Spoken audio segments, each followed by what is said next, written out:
This is Joseph Padoy's Apostolical Miracle Revival, bringing you the message of peace, joy, and salvation. Jesus Christ, the same yesterday, today, and forever. Father, I pray for all those who are listening to this cassette. Righteous Father, let your Holy Spirit come upon each and every one of them. Lord, I ask you that you will help them, save them, deliver them from sickness, disease, and Satan. Let them know the joy of your salvation. Oh Father, open their understanding that they may be able to understand your word. Bless them, Jesus. Blessing of Father, Son, and Holy Spirit be upon each and every one of you. In Jesus' name, amen.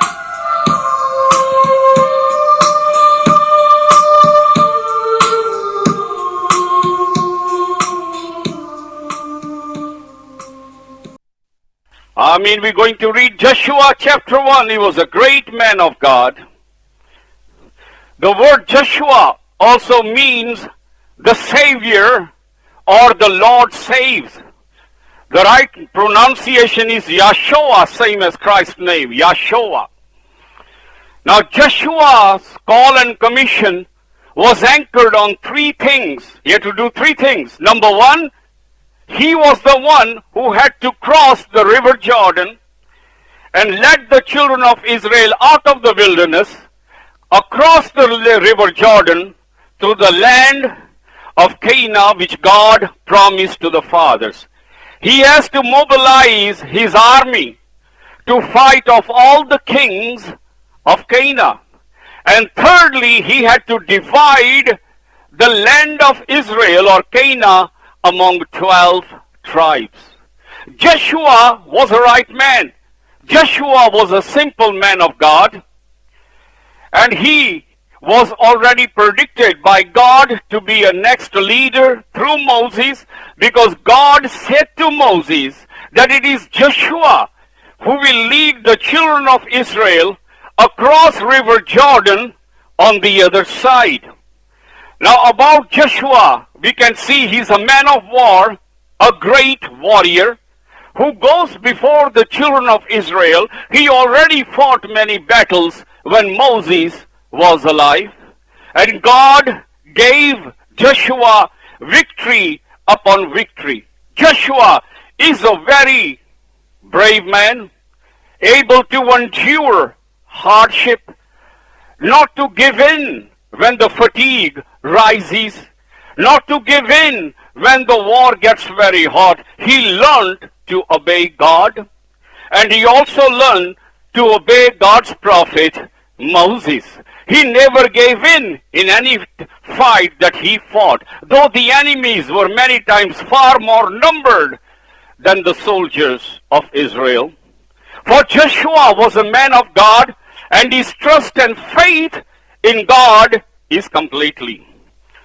He did not fainted under the hardship of the battles that he fought. He was now old man crossing river Jordan. He's not a young man anymore. He had experience and gift of God and God's wisdom. He was a man who was full of wisdom. These are the things that we sing in Joshua.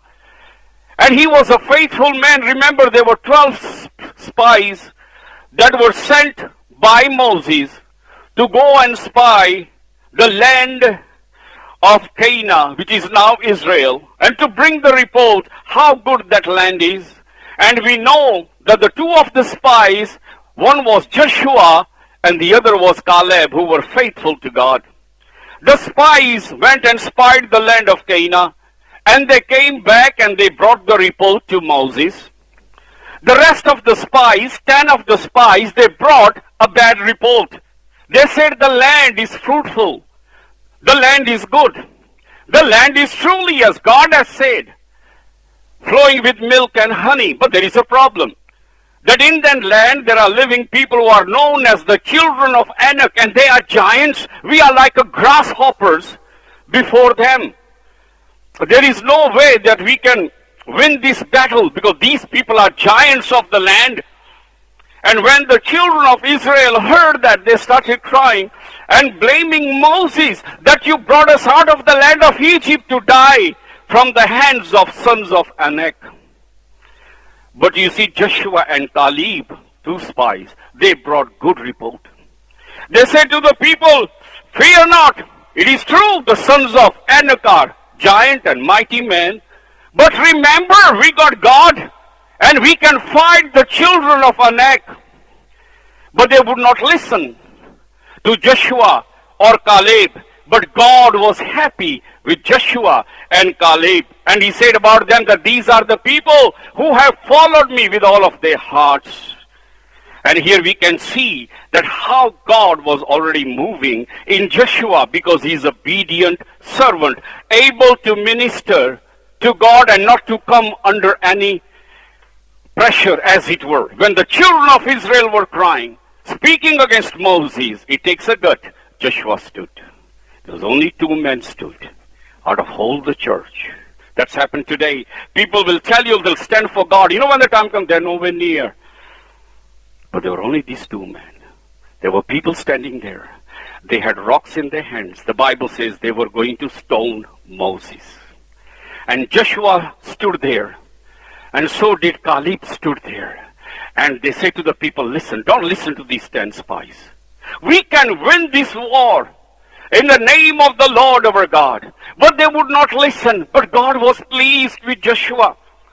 He was pleased with Caleb. And you know, it took them 40 days to spy the land and come back. And God was angry. He punished the children of Israel. He says, one day for 1 year, for 40 years, you're going to wander in this jungle.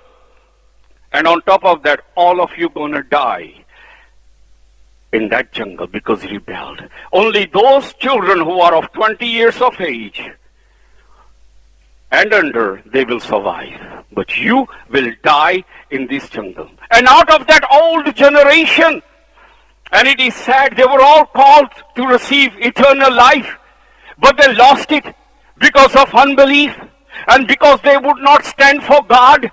And out of all the old elders that came out of Egypt, only two men made it, Joshua and Caleb. Then look at them. The man Joshua. God called Moses to come on Mount Sinai to receive the law and to receive 10 commandments. And Joshua went with Moses, and he for 40 days is waiting down for Moses to come. While the children of Israel, all of them, has gone back from God in those 40 days. When we look at the story, we see what happened in that 40 days while Moses was on the mountain talking to God. While Moses was on the mountain receiving the laws from the very hand of Almighty God, we see that the children of Israel, they are not worried about Joshua or Moses. They are just worried about themselves, the selfish people. They said to Aaron, look, we don't know what's happened to this Moses. Probably he's dead. Probably some wild animal killed him. Many days has gone by. He has not come back. Not one of them said, look, let's go out and look for Moses. Make sure he's all right. They didn't. And he's saying today, things don't change. Because there are devil's people and there is very few God's people. There might be thousands in the church. Out of thousands, there's only a handful who are God's people. So what happened? None of them bothered. They were selfish. They were worried about their own self. Aaron, make us gods that will lead us into this land of Canaan. And we know the story. They made a golden calf. They began to dance before the golden calf. They began to offer sacrifices, bow down before the golden calf, while Moses, the children of Israel, has gone back from God. Moses is with God on the mountain. And Joshua is with God down waiting. Can you see why God chooses Joshua? All Israel gone back. Even Aaron gone back. Even the very high priest of Israel has gone back. He's the one who told them to bring their gold earring and gold to make a golden calf. Even the priest has gone back. But there are just two men who are still faithful to God. And Caleb. Moses on the mountain with God, and Joshua is waiting at the bottom of that mountain for his master Moses to come down. And God sees all that. God sees the sacrifice that you make. Children of Israel, they were impatient. They didn't have patience to wait for the deliverance of God. They did not have patience to wait for Moses to come down from that mountain. They were impatient men.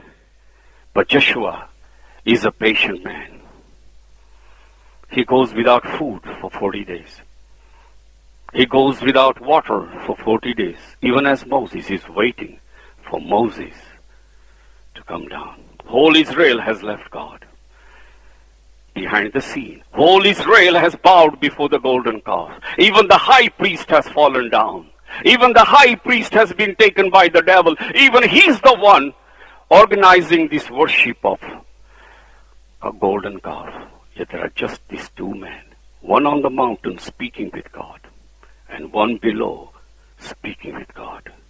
The man on the mountain is going hungry. He hasn't eaten for 40 days. He's in the presence of Almighty God. There is a man at the bottom. He hasn't also eaten for 40 days. He's also going without food, waiting for Moses to come down and to bring the laws of Almighty God. Now you see why Joshua is chosen. And in Joshua, friend, we see Jesus. He's a sign of Joshua. So was Christ faithful to his master, Jehovah, as Joshua is faithful to Moses. So here we can see how God was very much pleased with Joshua. He did not stagger at God's promises. He believed. He believed that God will make a way for his people. He was a man of faith, and he was the man of power. And before Moses dies, he speaks to the children of Israel, and he tells them that it is Joshua now who has been chosen to lead the way, because Moses can only go so far. He can bring them close, but not real into heaven. And that's exactly what happened with the Old Testament. It can bring us close, but not into heaven. The Old Testament, the laws can only tell us to be good, to be holy, to be righteous, but it can't give us the power to be holy, to be good. To the children of Israel, they went so far, so we, under the law, can only go so far. Not into heaven, just before the gates. That's as far as it'll take you. But then comes Joshua. It is Joshua who from that point takes them into heaven. And that is Jesus Christ. So God sent his son Jesus to take us all the way into very heavens. Where what the law could not do, Jesus' grace did. Jesus' blood did. Because he's cleaned our soul, forgiven our sin, and on top of that given us the power to become the children of God. Now we can go further than the laws of Moses. The Bible says the law was just a school teacher. It was only the shadow of the reality. It was not reality. The reality is Jesus. He's the one that takes us into eternal life. As Joshua was reality, he was the one that is going to cross the river Jordan and go on the other side into the promised land. And we're going to read now chapter 1, understanding and knowing this great man Joshua, that how he learned to obey, he learned to be patient, and he learned to put God before everything. And most of all, he learned to trust God in the battles, no matter how hard the battle went. And every battle Moses sent Joshua to fight. He was a great commander. So Jesus is our great commander that fights our battles. Verse 1, now after the death of Moses, the servant of the Lord, it came to pass that the Lord spake to Joshua, the son of Nun, Moses' minister, saying, Moses, my servant, is dead. Now therefore rise, go over Jordan, thou and all these people unto the land which I do give to them, even to the children of Israel. And you see, God does not break his promises. His promise was for the children of Israel to enter into their country even though Moses has died. The death of Moses could not break the promise of Almighty God. Because Moses died, that doesn't mean that's the end. They're going to stay just in that place where Moses died and they can't advance further. Because God sends Jesus. He sent Joshua. Okay, he's the one who will take you into the promised land. Verse 3, every place that the sole of your foot shall tread upon, that have I given unto you. As I said to Moses, and same thing God said to Abraham. He says, walk the length, the breadth of the land of Canaan, I'm going to give you. Every feet that is touching the soil, that soil is yours. Every ground that your foot is touching is yours, Abraham, and your children. And God says the same thing to Joshua. Every ground that you tread under, I will give it to you. He's going to win. Yes, he has to fight battle. God has given us the victory. But you see, without the fight, there can be no victory. If you haven't fought a battle, how can you say I got the victory? They'll say, victory over what? You never fought any battle to have the victory. You have to fight to have the victory. God promised victory to Joshua, and God promises him that he will win battles. God promises him that God will go before him. God will give him victory, but victory does not come free. Joshua had to go out and fight it. It was God in the end to bring the victory. So we have to fight our battles. And you know, no battle is pleasant battle. In battle you get injured. You get badly wounded. You get badly trodden under horses or whatever it is. It's not a pleasant. But whatever happens to you, even if you are wounded, injured, but trust in God that end victory is going to be yours. That's what he promised. We have to go through so much hardship. So much hardship. The Bible never promises easy life or rose garden. He promises, yes, rose is beautiful. But one thing people forget, it has got thorns with it. Yes, God will give you eternal life, but there are thorns. There is suffering. And that's why before Christ went to heaven, he was given a crown of thorns. Before you can have a crown of life, Jesus had crown of life when he went to heaven. But on this earth, he had a crown of thorns. While you are on this earth, though you are the child of great king and you got a crown, you're the son of the living God. But that crown is of thorns. You have to suffer. And when you go through the suffering, have the victory, then in heaven you're going to have crown of gold and honor. But on this earth, it's not gold crown, but the crown of thorns. And remember, rose is beautiful, it smells beautiful, it also has the thorn. Christ is beautiful, he's nice, he gives the aroma of life-giving, but you got to suffer, there are thorns with it. You can't have a flower without those thorns, and you can't have heaven without suffering.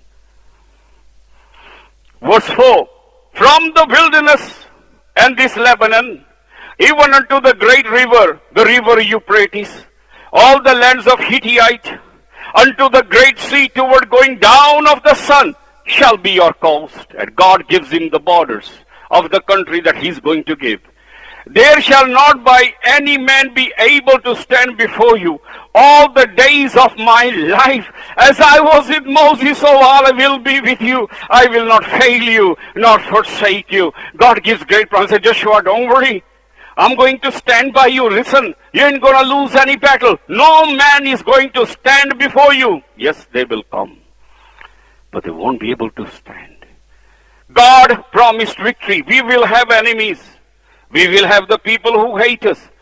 We will even have probably the church who hate you. But if God is with you, the end, it is yours victory. In the end, they will fall. The Dagons will fall. They will not stand. And God has promised Joshua, listen, I'm with you all in the days of your life. God does not leave people. Some people say, oh, maybe God has taken Holy Spirit from me. Maybe I have sinned and done bad. Maybe the baptism I had is no good because of my rebellious, God has taken His Holy Spirit from me. That is not true. Oh, then they quote the verse here, but David said, take not your Holy Spirit from me. There is a difference.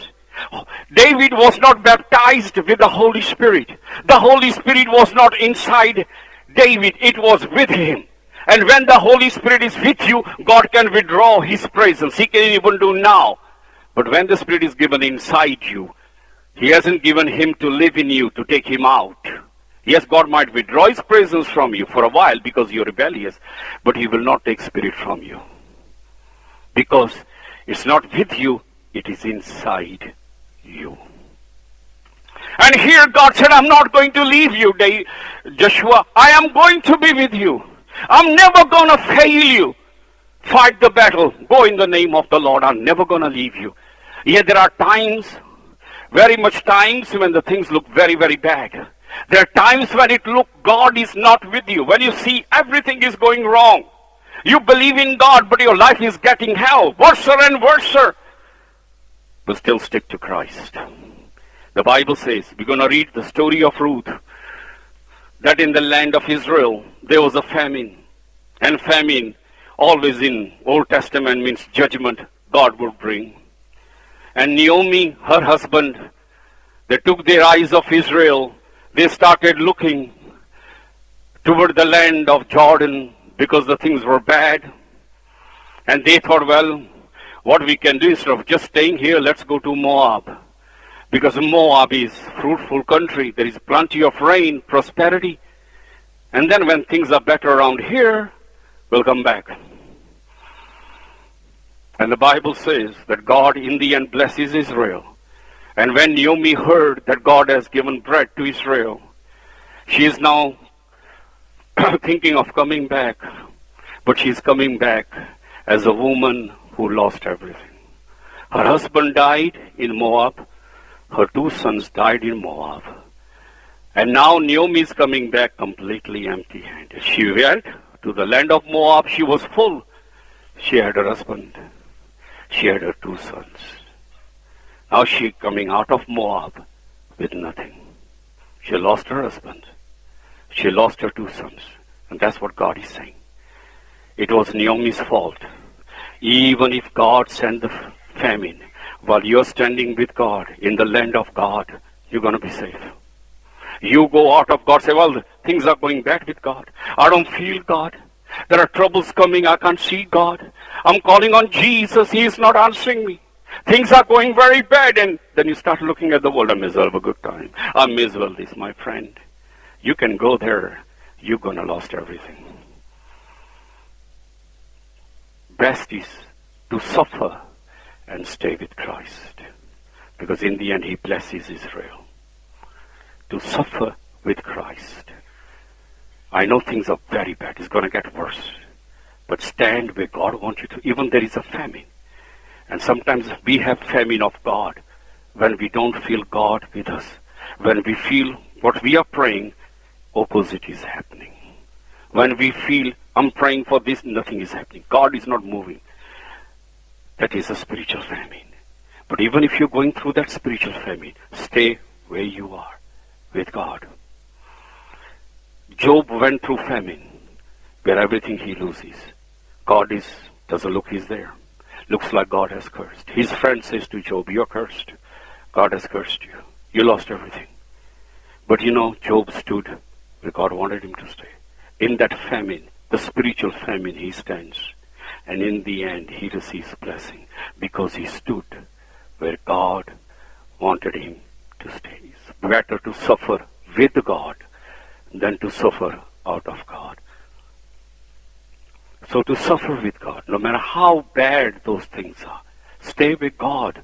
Want you to stay and stay faithful. Even Jesus gave that example. He was in the boat and Jesus was sleeping. Storm came and raging sea and the waves and the sea waves were beating the ship. And that ship was like it's going to drown any second. The water was in fact coming in the boat. And they were so scared that any minute they're going to die. All of them going to die. As for Jesus, that's a spiritual famine. He's sleeping. Nothing is happening. The waves are still coming, even though he's sleeping. They had to wake him up. Master, don't you care? You're having good nap, but we are dying. We're going to drown any minute. And he stood, he rebuked the waves, and then he rebuked his disciples. Where is your faith? Let the waves hit. As long as Jesus is there, even though he's sleeping, that's a spiritual famine. Sleeping, he's not answering. Looks like nothing is happening. Looks like God is even not there. Looks like God has left you. Don't look over there. Just stay where you are. Just stay calm. That famine will only for a little while. He'll come back. Could be testing your faith. Could be he's teaching you some new things. But stay where God is. And then Jesus got up and he rebuked. And there was a great calm. So learn to be where God wants you to be. I mean,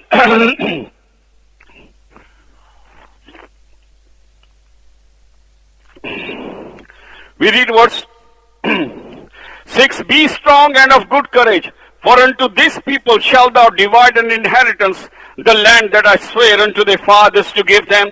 Only be thou strong. It is very good when God gives you encouragement. Be strong and very courageous, that thou mayest observe to do according to all the law which Moses my servant commanded thee. Turn not from it to the right hand, nor to the left, that thou mayest prosper whithersoever thou goest. He says, keep my law, God says, no matter what happens. Don't turn right, don't turn left. Don't go after the teaching of other churches. You stay with that true teaching. Stay with God. In the end, everything be all right. Don't look right, don't look left. Just look at Christ. He's the central point. God is not the beginning of creation. He's the center of creation. That's why wherever you go, that central point is there. It's just there. You can't get rid of it. Because he's the central point. Because if it is a beginning, when you go to the other side, he's too far. He's not that. He's the center of the wheel. That's why Ezekiel sees the vision of this chariot. And he says the life of this chariot beast was in the center of the wheel. And God is that center of the creation. Not the beginning, the center of creation. So wherever you are, every direction, He's there. When you go that way east, He's there. When you go to north, He's there in the middle. And if you go to hell, He's there. He's the center of all creation. I mean, so God says, do what I tell you. Don't go right. Don't go left. Just look at that circle. Look at Christ. Do what He's telling you to do. Everything's going to be all right. Verse 8, the book of the law shall not depart out of thy mouth. We must always be in God's word. Read His word. Study His word. Be in His word. God says, be all the time, my law should be in your mouth. Talk about Him every day. But thou shalt meditate therein day and night. Day and night let your thoughts be pure, thinking about Christ, that thou mayest observe to do according to all that is written therein. For then thou shalt make thy way prosperous, and then you shall have good success. Have I not commanded thee? Be strong and of good courage. Be not afraid, neither be thou dismayed. For the Lord thy God is with thee wheresoever thou goest. And you see, God is here with you. And He's telling you today, troubles are coming because this is the last days. Trouble has to come. Devil has to come. He has to put more pressure upon each one of us than ever before because this is the last battle. But God says, don't be afraid. Remember, wherever you are, I am there. Don't think you're on your own. Even if you go to India, He's going with you on that same plane. He's with you.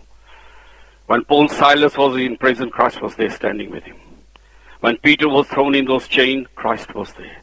He says, wherever you are, I'm going to be there. With Shadrach and Meshach, where was God? Not outside. He was in the furnace. He was in that fire. He was in that fire, walking with them in that fire. He's where you are. When Daniel was in the den, God wasn't outside the den. He was in the den with him. The lion's mouth was shut and God was there in that den. So wherever you are, He said to Joshua, it doesn't matter where you go. He's with you. Even you are on the bus or at work, have that conscience, my God is with me and He'll never leave me. I can deny Him, I can be bad and foolish, He still ain't going to leave me. Because if I turn to him, he'll forgive me. He ain't going to just forsake you and go. He hasn't given his blood just to leave you and walk away. That blood is given for him to be with you, to save you. That's his job, to save you. Amen.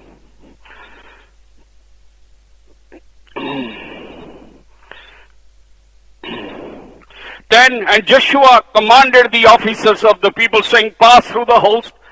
Command the people, saying, prepare ye victual, for within 3 days ye shall pass over this Jordan, go in to possess the land which the Lord your God giveth you to possess it. Strange thing.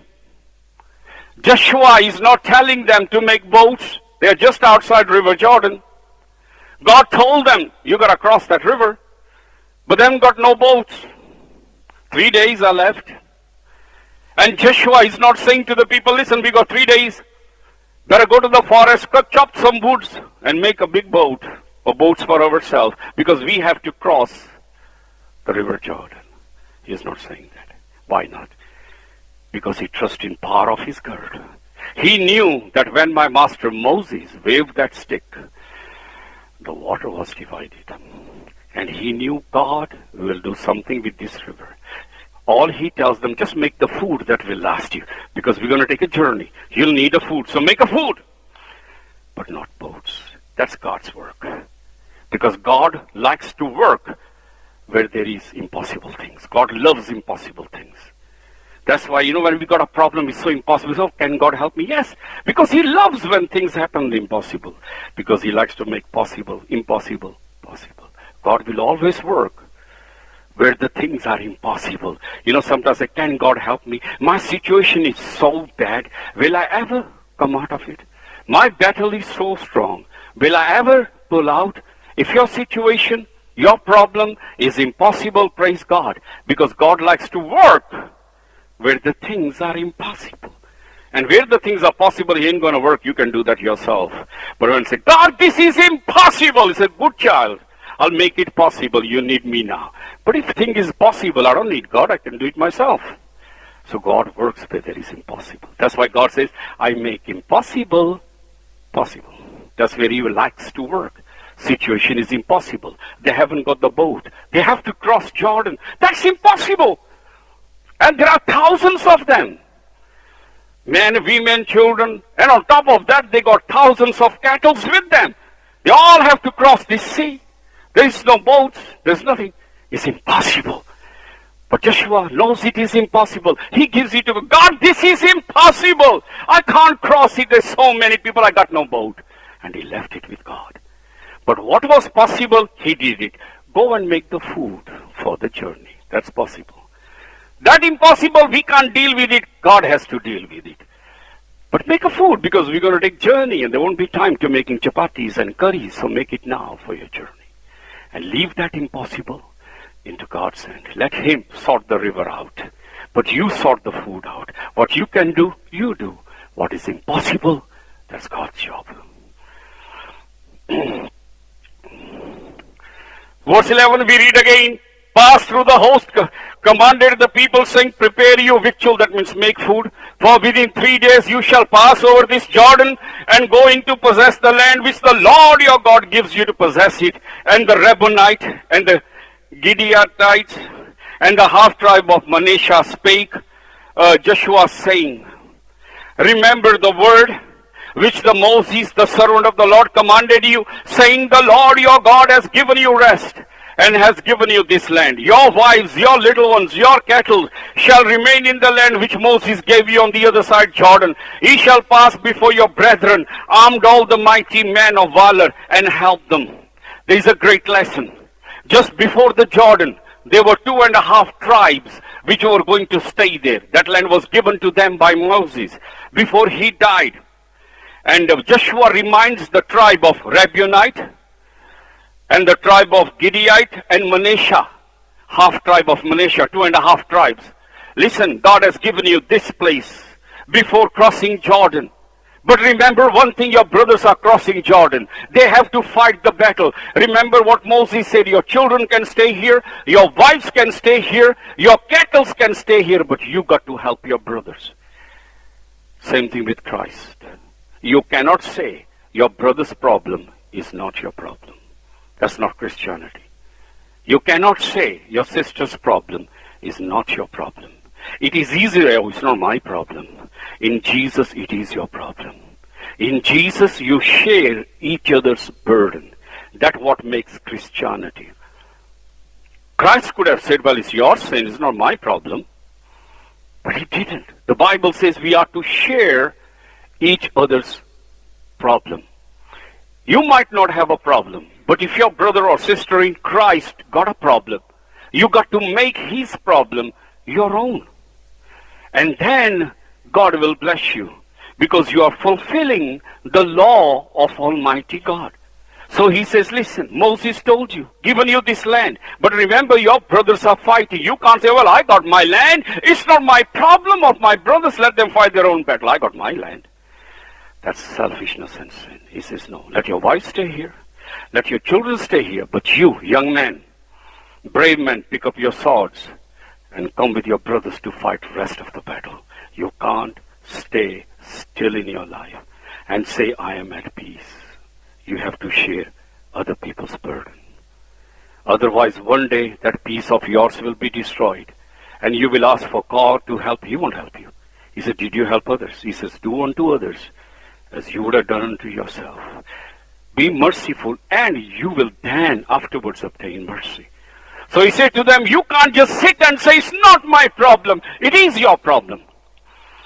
If brother and sister is troubled by the devil, it is your problem. You should be there to help. Pray for them. Encourage them. Strengthen them in God. If they are weak, don't tell them off. You know, when a person is weak, they don't need telling off. They need comfort to build them up spiritually. It is your problem. My problem is your problem. Your problem is my problem. You're supposed to share the problem. Otherwise, you cannot be Christian. You can call on Christ day and night, but remember, God is not going to change his word. Okay? We read further. 15.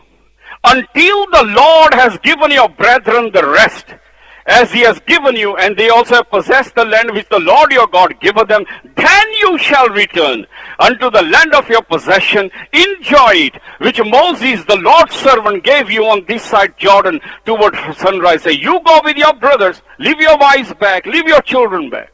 But you come, help your brothers to fight all the battles, not one battle, all the battles. And when your brothers have got that part of the land and they're living in peace, then, he said, you go back.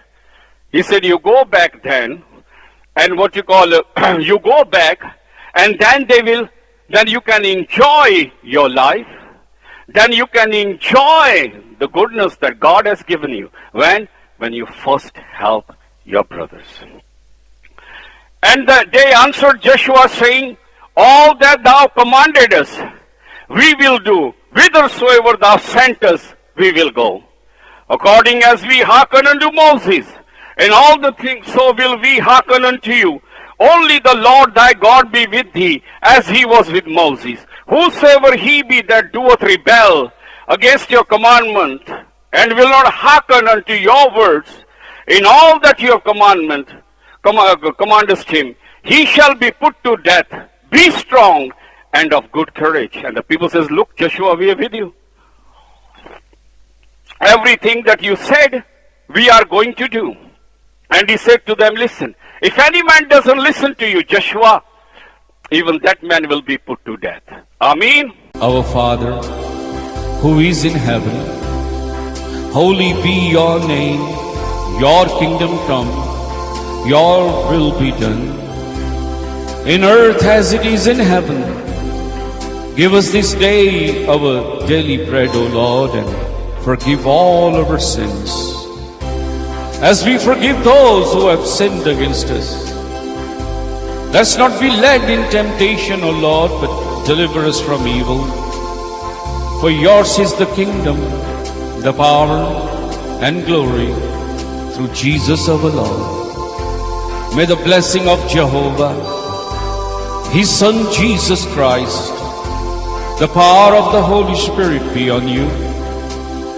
May God of Israel make His face to shine on you. May the Lord bless you in Jesus' name.